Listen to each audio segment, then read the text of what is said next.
नमस्कार मित्रों।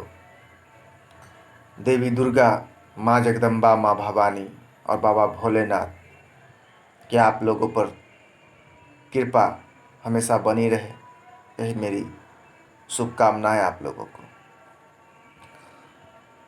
मित्रों, हमारे जीवन में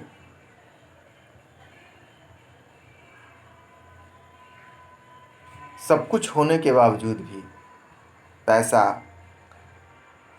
धन संपत्ति इत्यादि ये सभी सुख सुविधाएं होने के बावजूद भी अगर परिवार में कलह हो, पारिवारिक हमारा परिवार सुखमय न हो, तो ये सब चीज़ें हमें बेकार लगने लगती है।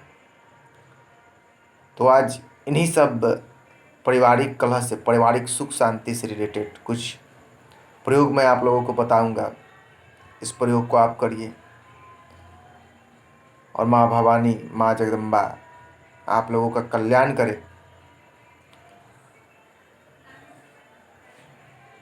मित्रों, पहला प्रयोग मैं बताने जा रहा हूँ कि जिन भी परिवार में सुख शांति नहीं है, कलह है, हमेशा कुछ ना कुछ विवाद होता रहता है, तो वही व्यक्ति, वो लोग क्या करें? वो लोग शनिवार के दिन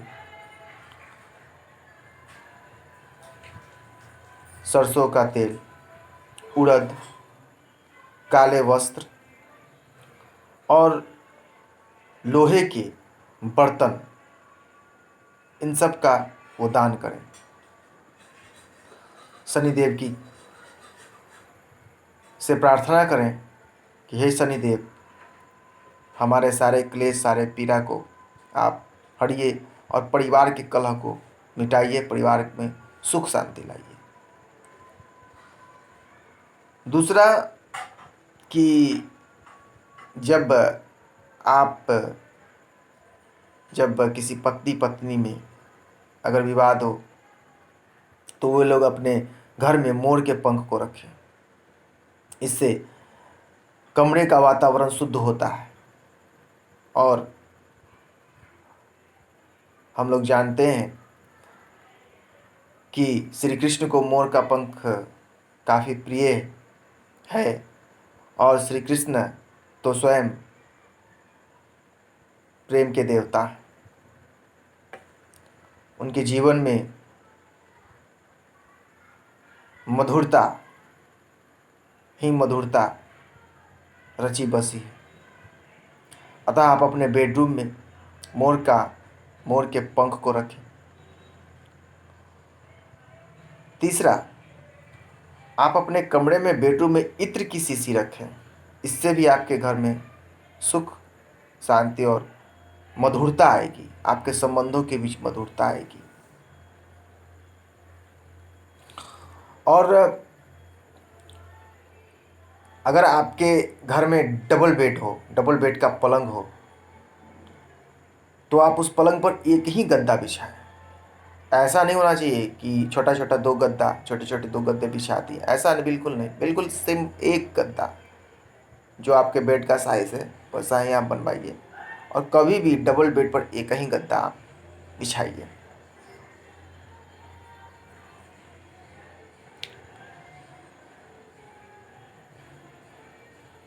और एक प्रयोग और मैं आप लोगों को बता रहा हूँ।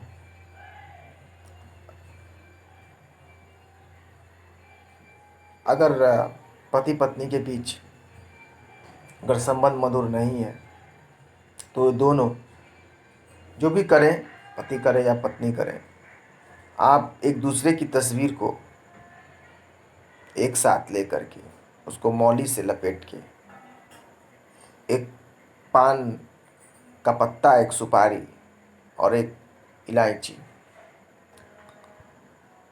के साथ श्री कृष्ण के चरणों में आप उसको चढ़ा दीजिए। जहाँ भी आपका मंदिर हो, उसमें आप एक श्री कृष्ण की एक मूर्ति या छोटी सी एक तस्वीर आप रखिए, और उसको आप उनके चरणों में अर्पित करिए, और श्री कृष्ण से आप प्रार्थना करिए कि हे प्रभु,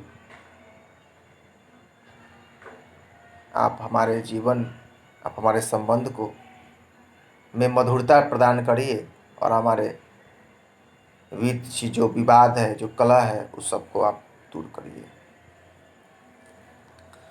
ये कुछ प्रयोग मैंने आपको बताया है, आप इन प्रयोगों को करिए। फिर किसी नए टॉपिक के साथ, फिर किसी नए प्रयोग के साथ, फिर किसी नए ज्योतिष के साथ फिर मिलते हैं। तब तक के लिए धन्यवाद।